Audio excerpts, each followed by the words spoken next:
그리스도인이라면 누구나 예수님께로부터 이 여인이 받은 칭찬처럼 내 믿음이 크다라고 하는 그러한 인정을 받고 싶을 겁니다. 더군다나 신앙생활을 오래 한 사람일수록 모태신앙이거나 오랜 시간 동안 신앙생활을 한 사람일수록 더 내 믿음이 크다라고 하는 칭찬을 또 인정을 받기를 원할 겁니다. 하지만 마태복음에서 이 믿음이 크다 또는 믿음에 대한 이런 인정을 받은 사람은 두 사람밖에 없고 그 두 사람도 예수님을 따라다니던 제자들이 아니라 다 이방인들이었습니다. 한 사람은 백부장, 자기의 종이 병들어 죽게 생겼을 때에 예수님을 찾아왔고 예수님께서 그의 집에 가자 하실 때에 나도 수아를 둔 자라, 수아에게 가라 하면 가고 오라 하면 오는 것인데 예수님이 말씀만 하시면 그대로 이루어지지 않겠습니까? 라고 말을 했고 예수님은 이만한 믿음을, 여기서 이만하다라고 하는 것은 최상급을 사용해서 가장 큰 믿음을 본 적이 없다라고 칭찬하시고 인정해 주셨고, 오늘 말씀은 요한복음과 연결해 볼 때 예수님께서 많은 능력을 행하셨어요. 그 능력을 지켜본 사람들, 점점 사람들이 늘어났고, 예수님께서 이 땅에 오신 목적은 그들을 먹이고 그들을 치료하는 게 목적은 아니었어요. 하나님의 나라의 비밀을 말씀하신 것이었고 예수님을 믿게 하기 위함인데, 예수님은 사람들은 그저 예수님의 능력 또는 병고침에 관심을 갖고 따라다니자 예수님께서 그들을 피하셔서 배를 띄워 다른 곳으로 가셨다라고 성경은 설명합니다. 그 다른 곳이 바로 이 두로와 시돈이라고 하는 지방인데, 예수님께서 갈릴리에서 사역을 하시다가 이 두로와 시돈 지방으로 가셨다라고 할 때에 지도를 보시면 굉장히 멀어요. 100km가 넘는 꽤 먼 거리를 가셨고, 더군다나 가시면서 갈릴리에서 두로와 시돈이라고 하는 해변가인데 그 두로와 시돈까지 가는 여정에 대한 설명이 없어요. 그러니까 목적이 마치 딱 두로와 시돈인 것처럼 마태복음은 기록합니다. 그리고 예수님께서 수많은 기적과 능력을 행하셨으니까 많은 무리들이 따랐고, 또한 그 무리들이 예수님을 따라서 두로와 시돈까지 갔는지는 알 수 없어요. 하지만 예수님께서 두로와 시돈이라고 하는 곳에 가셨을 때에 오늘 말씀이 시작되는데, 가장 먼저 예수님께 나아온 사람이 이 이름도 밝히지 않는 귀신 들린 딸을 둔 가나안 여인이었어요. 무슨 말이냐면 예수님의 능력 또는 예수님의 소문이 분명히 들렸을 겁니다.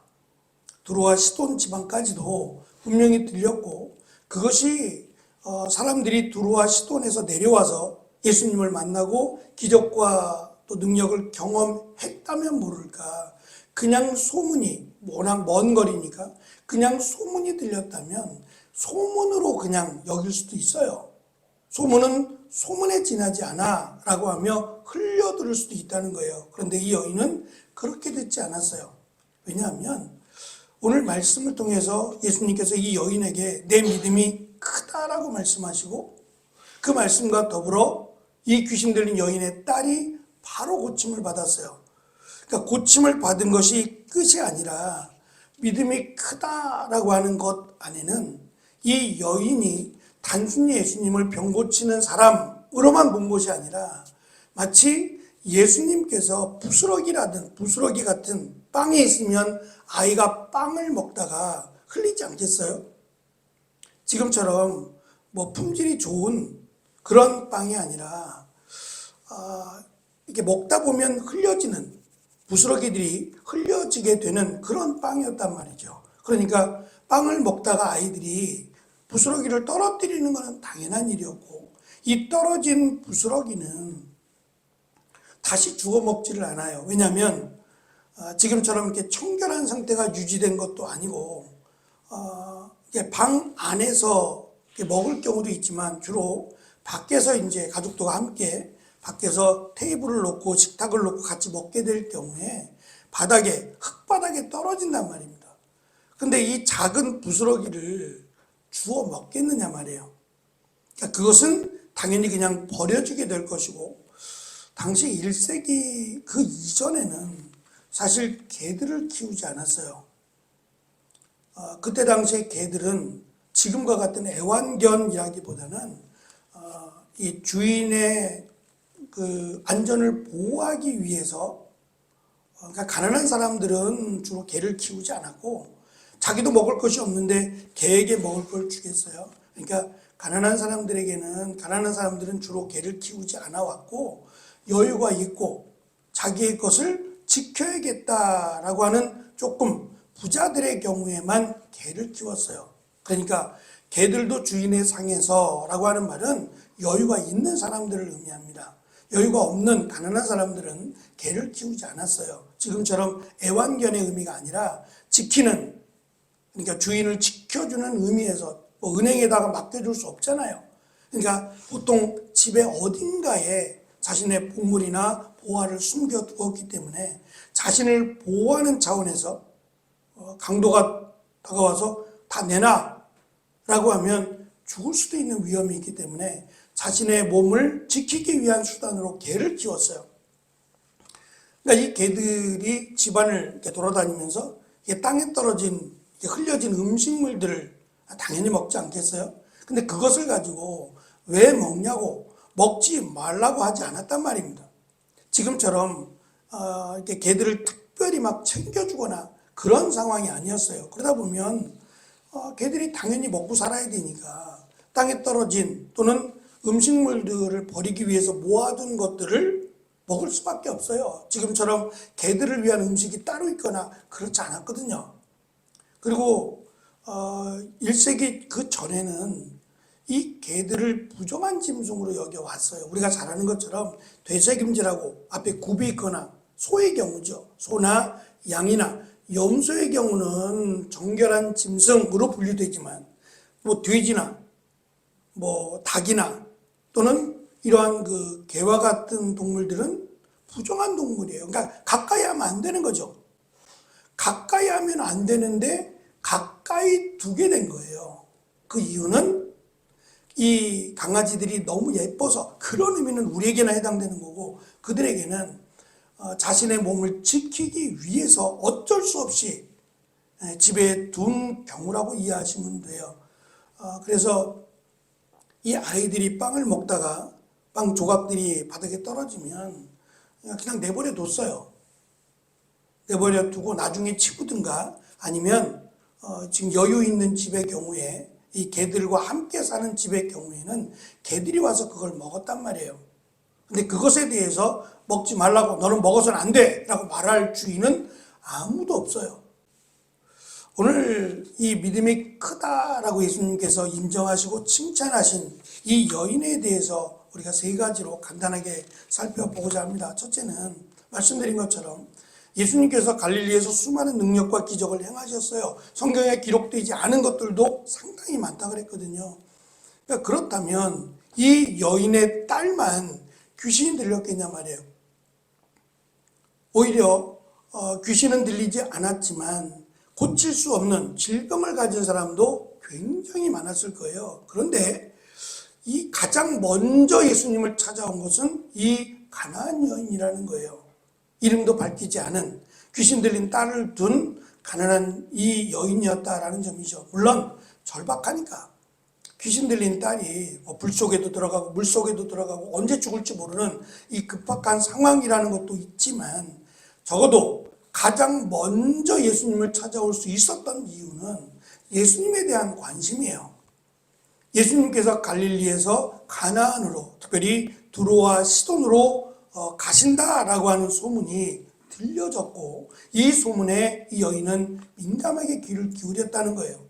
이 여인이 어디 사람인지는 모르겠어요. 두로와 시돈에서 가까운 곳에 살았던 여인이다, 그것도 알 수 없어요.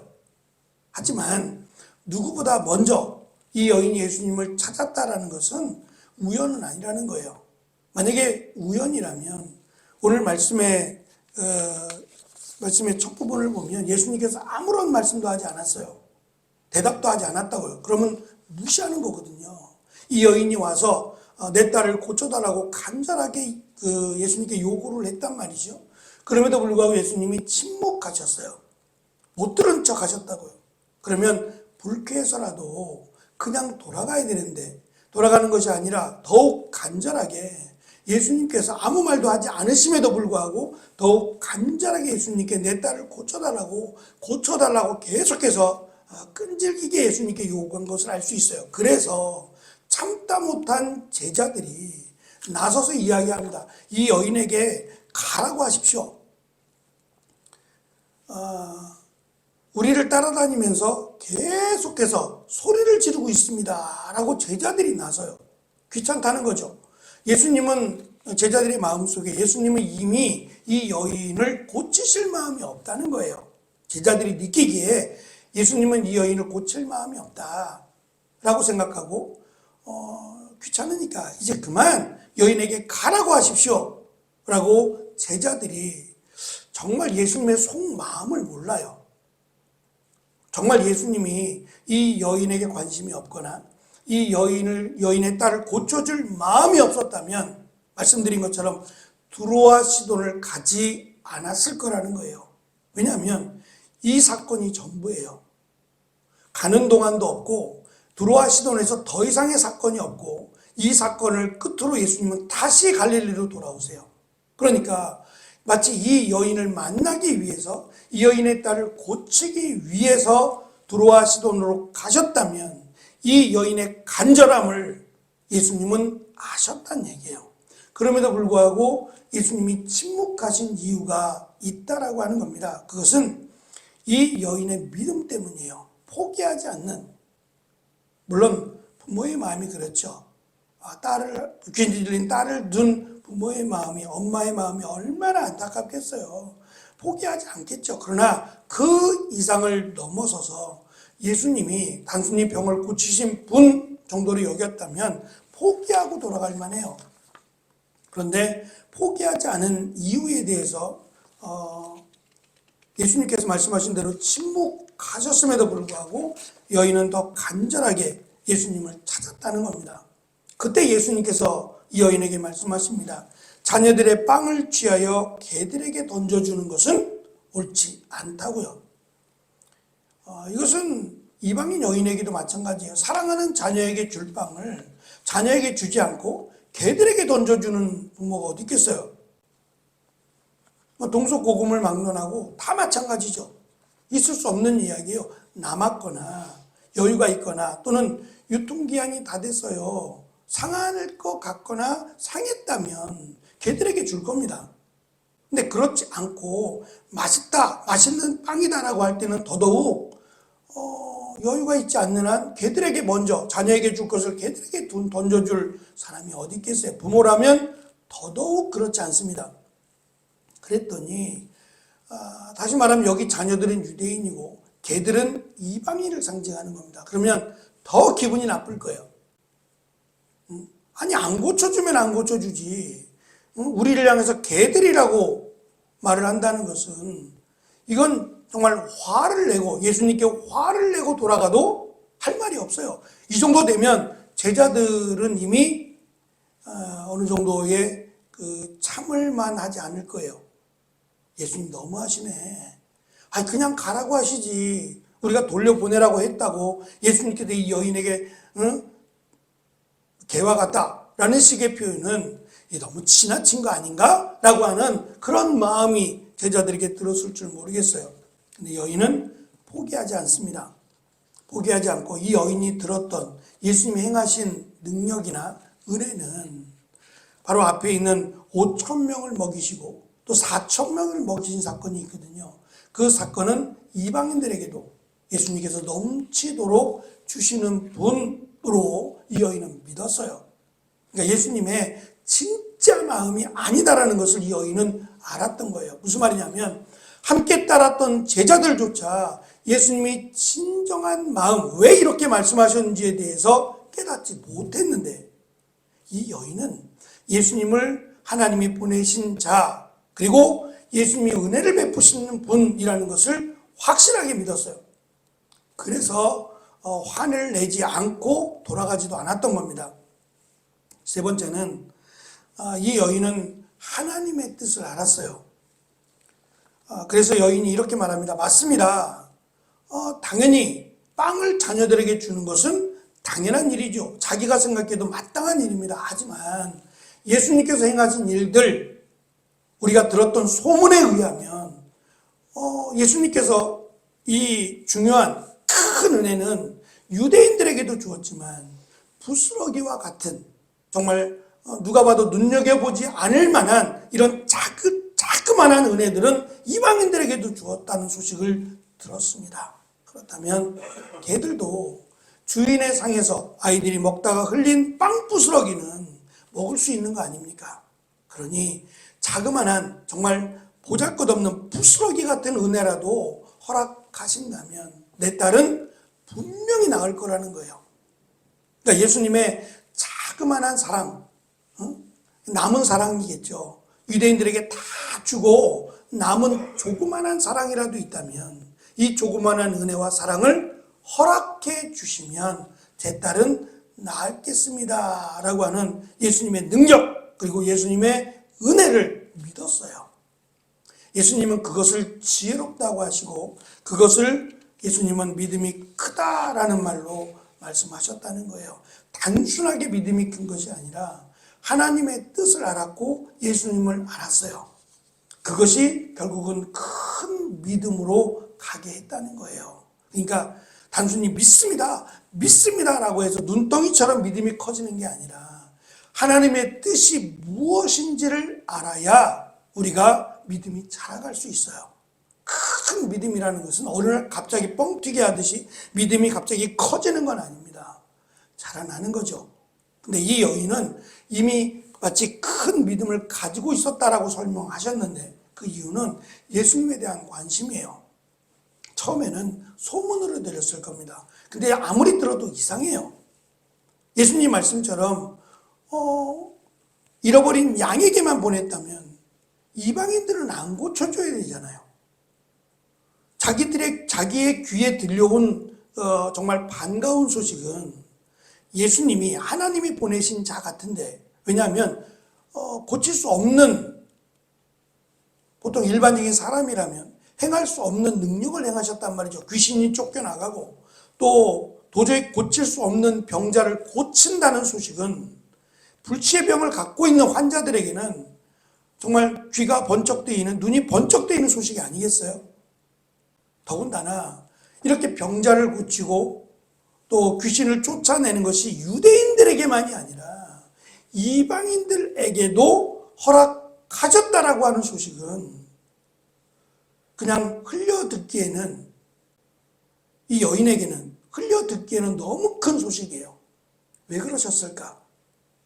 실수일까? 섞여 있어서, 많은 사람들이 섞여 있다 보니까 유대인들만 골라서 고칠 수 없어서 그런 게 아니란 말이죠. 때로는, 심지어는 이방인들도 살짝 와서 예수님의 옷자락을 잡거나 그러면 병이 나았다라는 소식을 들었단 말이죠. 그러면 이 소식은 거짓말일까? 그게 아니에요. 이 여인은 그걸 믿은 거예요. 그러니까 예수님은 유대인들에게만이 아니라 우리와 같은, 나와 같은 이방인들에게도 은혜를 베푸시는 분이다라는 걸 확신했다는 겁니다. 그러면 왜 그렇게 하셨을까?